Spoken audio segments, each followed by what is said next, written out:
Hello, you guys. So today I'd like to talk about that experience where you want to relax and calm down and you can't. Your body won't let you relax even when you try. And what can you do about that? I'm Dr. Melanie Carlo, physical therapist, somatic healer, yoga teacher, and I've been at this a long time. And this is something I hear from clients when we're working on somatic reintegration of old trauma.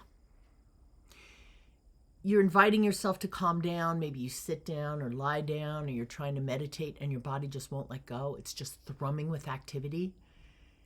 You're not doing anything wrong, because a lot of people these days, with the trauma that we have lurking in the background for so many of our systems, physical, emotional, ongoing stress in daily life, the problem is that you don't know how to relax. It's that the nervous system does not have the signal that it's safe to relax. And that primitive part of your nervous system and the old part of your brain is always going to be dominant. So today, let's talk about why rest can feel impossible even when you're trying, and what you can do to help the body get an all clear signal again. I'm going to guide you through a series of short practices, kind of hacks that you can do either in sequence or one by one, that you can return to anytime that you feel like you're stuck in on mode, and it's not forced calm and it's not collapse. It's actual real regulation of the nervous system, and then pretty simple techniques. So you've probably heard it before. Maybe you've even said to yourself, just calm down, breathe, take it easy, relax your shoulders, stop overthinking. And you just can't? Well, here's the truth. If your nervous system is in on mode, if it's braced and in a survival type reflex, the body cannot calm down because your mind wants it to. This has primacy over this when it comes to that. And this is where so many people get frustrated. You try meditation and you feel worse. You try shallow breathing and your chest tightens up. You try a massage, you can't relax during the massage. Maybe you go to yoga and you just can't settle down. You're all twitchy. And perhaps even this is the worst. You have time off and you finally get out on vacation a day or two into it, you get sick. There's a reason for all that. A body that's in constant up mode needs certain ways to bring it back into alignment to calm down. And it doesn't mean that you're broken, that you can't do it. It means that your system is still scanning for danger. It's looking out into the world and perceiving danger. And it doesn't care if you're in a safe room or on the beach in Tahiti or on a soft couch or that nothing urgent's happening. It doesn't distinguish between then and now or your anticipated threat. To the primitive brain, it's all in the now. So that's where you have to work it. And if your nervous system never completed a stress cycle, it just keeps running that loop long after the moment has passed. So let's talk about what this looks like in real life. When your nervous system is stuck in survival mode, the body often has predictable patterns. The breath is high and shallow. So if you breathe right now, just notice, do you breathe from your belly? Do you breathe from up here? Do you breathe from the middle back? Right? The ribs can feel stiff. They don't expand fully. Your jaw holds tension. You're always gripping your jaw. Do you grip at night? The shoulders stay lifted. The belly is hard to soften. Are you holding your belly right now? And your pelvis, where's your pelvis? Are you slouched and the belly's tight? Or are you hyper-arched and stiff? Do you notice your mind and your eyes jiggering, moving constantly? The part that many people don't realize is that the body's holding tension, not necessarily because it's anxious, but it's trying to prevent something. It's trying to prevent an emotion from coming up or a memory from arising, or it's trying to prevent you to collapse to keep going. It's like preventing you from being vulnerable. And so the body's in this ready mode. And if you've been living that way for years, and this is true especially of you type A high achievers, or caretakers who are always aware and there for the well-being of others and not necessarily for ourselves. We learned early that we had to stay on to be safe. And then deep relaxation not only can feel unfamiliar, it can even feel unsafe. And that's why often we'll hear people say, I don't know how to rest, or meditation makes me anxious. I can't shut my brain off. I lay down when I'm like this and I feel like I'll jump out of my skin. That is not a personality flaw. That's your nervous system that hasn't received the all clear time to chill. So, this is important. You can also confuse collapse with relaxation. Collapse is when the body's just had so much it just kind of gives up and you go into zone out. You dissociate. Maybe you go numb or you find yourself repetitively scrolling. Maybe you're drinking or smoking or taking other substances just to get the mind altered. You kind of shut down to shut off. And that might look like rest, but it's not. It's not regulating your system. That's your system acting and moving out of habit to reduce the pain and anxiety, or trying to conserve energy because it doesn't know what else to do. So true regulation feels different. It actually feels right. When you're in regulation, the breath moves naturally. Your muscles soften without losing support or going limp. Your awareness widens. You take more things in instead of narrowing, and your body feels present. So today we're going to aim for calm, not like a performance, but like something that you can deeply feel inside, the kind of safety that allows your system to unwind. So just check in on yourself right now. How are you feeling? If you're stuck in on mode, you're noticing the breath, the tension, the jaw, the inability to quiet the mind. Here are 3 things you usually need in a specific order. The first one's orientation. Let the brain know, where am I right now? The second one is permission to move, gentle, repetitive movement, not forced. And the third one is the settling pause, the stillness that emerges from having actually moved through the freeze, fight, or flight and coming to quiet. And that's what anchors the calm and the quiet. So we're going to work on an all clear kind of reset. And I want you to hear me clearly. You don't try to force yourself to relax. You use compassion and kindness with yourself and invite the system into this experience, because willpower doesn't do it, okay? But you have to actually do it. So let's work on this all clear reset. You can do this sitting or lying down. I'm going to do it sitting. And the first one that you can play with is what I call the oh my God points. Oh my God. Oh my God. So think about the immediate reaction that people have on really bad news or after a stressful day. These are neurovascular points that have a direct effect on your brain. They're points that are associated with the triple warmer meridian, which is kind of like the mother of all systems in your body, making sure that you're running on target. And if you're not, it'll steal from other energetic systems to make it so. So bring your hands around to your oh my God points. They could be here. Another really nice one is here on the frontal bone and on the back of the head. And as you're holding, I want you to let your eyes, holding your head still, look around the space you're in. And oftentimes, just bringing the eyes to the side creates a different sensation. There's a subtle shift. Look slowly. Notice shapes, colors, feel your breath. Just notice. It's not busy work. It's not ineffective. It's biology. This orientation tells the nervous system, I'm here. I'm not back there. I'm totally right here, and I'm paying attention. I'm in the present moment, noticing things.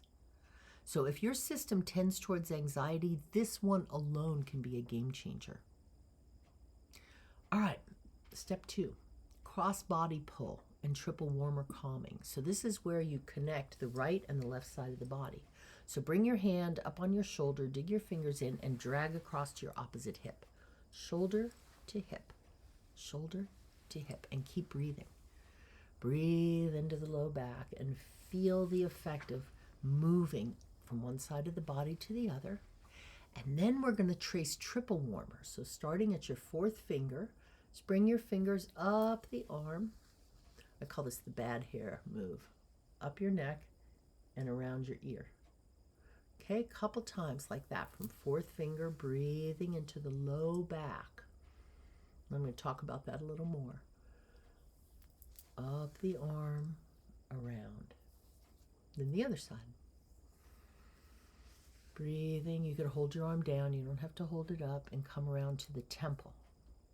4th finger, up, around to the temple. As you're doing this, breathe into your low back as if you were inhaling and the back ribs were pushing behind you. Let the breath go down low behind you. Okay? Triple warmer and oh my God points, low back rib breathing. Now we're going to bring a really gentle awareness into pelvic movement because the pelvis gets locked down when there's stress in the body. So with awareness in your pelvis, imagine you're sitting on a clock. 12 o'clock's in front of you, 6 o'clock's behind you, right? 3 is over on your right, and 9 is over on your left. So let yourself rock towards 12 and then towards 6. Do this a few times. And I'm going to have you breathe. It's going to take a little more concentration. So as you go forward, exhale. And as you go backwards, let your back ribs expand. Inhale. If you do yoga, it's kind of the opposite of what your yoga teacher tells you. But there's a reason for that. Get the body aware. Okay, so 12 and 6. Now, walking back towards 12, and these are small movements. Do not make them painful. As you're at 12, inhale and rotate around the edge of the clock towards 3. Breathing in the low back ribs, and then come back to 12, exhaling. Inhale to 3. Exhale to 12. Let your exhales be longer than your inhales. Inhale to 3. Exhale to 12. And now from 12 over to 9. Inhale. And exhale. Low back ribs over to 9, expanding behind you. And exhale back to 12. Beautiful. Small movements. Now just pause and notice. Has your breath changed? Is your belly a little softer? Your jaw? Just hold awareness. Now go to 6 behind you. Inhaling to the low back ribs. And now go over to 3. Exhaling to 3 and inhale back to 6. Just do that several times and notice how are you feeling as you do it. Especially if your mind's like, I can't get it, it's not right. Perfect. We're not used to certain movements and it causes amnesia in our body. Just laugh it off. Keep doing it. Now coming back to 6, go over to 9. Inhaling forward, exhaling back. Do that a few times. And then come back to the center. Notice how you feel with this gentle nourishment to the pelvis and movement. Now we're going to make a slow circle around the clock and let the breath do what it will. It'll likely follow the same rhythm, but slow and steady breathing is the most important. So go forward to 12 and go clockwise around to 3. Keep breathing. 6, 9, and forward. And just notice. Go the other way. See if it's smoother, is it smaller? Feel inside your body. Your spine is one. This is one of my favorite resets. And just relax. Because rotation and pelvic mobility are often the first thing the body gets stuck in under stress. So when you restore them gently, the system starts to have a felt sense of coming out of the bracing. Okay, this is another one, a really good hack. Not everyone can do it, but if there was a way your system wanted to discharge right now, what would it do? And we're going to take our lessons from the animal kingdom, because if an antelope gets away from a lion, it will shake all the cortisol and endorphins off. It shakes like mad, and then it goes back to eating grass like nothing happened. So we've lost our ability to even connect with that. So we're going to bring it in. Maybe your hands want to shake a little, or your knees bounce. Or maybe your shoulders want a little tremor. Just let it be small. It doesn't have to be dramatic. It's not performance. It's you checking in for permission. Don't override it.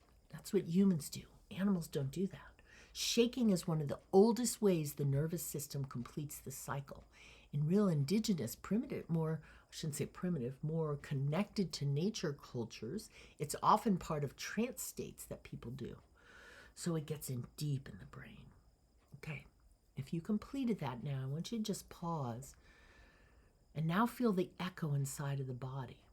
Notice what's there. Not what you think should be there, but what's actually there. Maybe you notice your breath behind you a little more in the low back ribs. Or maybe your shoulders went down. Or maybe you feel a rise of sadness or anger or joy. Maybe you don't feel anything. All of it's information. And here's the key. This moment of stillness and noticing wasn't imposed. It emerged from the practice of what you did. And that's the difference between regulation and stillness arising and trying to force calm. Does that make sense? These are subtle energetic resets, but not so subtle when you keep practicing them. It's kind of amazing the difference they make. You can do it each one on its own, or you can do it in sequence. And you know what? Your body will thank you. So if this is helping, even if you only feel a small shift, I want you to do two things. First, give yourself credit for actually expanding into something that's probably different for you. Well done. It's real work. And second, if you want more practices like this, help out a sister. Like the video, subscribe, share it with someone, make it grow, because these days it's hard to get to practitioners. And that's why I'm dedicated to bringing years of knowledge forward. And I really appreciate the support back. So this sequence was pretty cool. And it works because it respects the order your nervous system needs to feel safe. You don't start with stillness or forcing relaxation. You start with orientation. You don't start with berating yourself to relax. You go into movement that restores choice in the body. And once the system feels safe enough, stillness then becomes possible. And over time with practice, this changes your baseline because your body's always looking to conserve energy. It's always looking what's best for you, but you have to lean into understanding what it needs. When you do with compassion, the system begins to learn, I can calm down. I can settle here. I can soften without losing myself or dissociating, and that's the real healing. It's not about being calm all the time. It's about having fluctuations, ups and downs, and having the skill to return back to that calm, stable state. So here's a habit for 2026. It's a tiny habit, but make it simple. Once a day, twice if you can, do a 2 to 3 minute all clear reset. Do it. Do it at a time that you would connect it with something else, maybe after you brush your teeth or after you go to the bathroom, before you go to bed, right? Or right before you get up. Do it every time you walk in the door after work. Pair it with something so that you're actually resetting. And you're going to notice when you walk into a family gathering, or you have that meeting with your boss, or you have a hard conversation, and your body would ordinarily go into stuck on mode, you'll start to notice that the maintenance you're doing now for your nervous system in small, tiny habits, the body rewires and it starts to remember how to go back to peace. So if you've been trying to relax and it just isn't working, I want to leave you with this.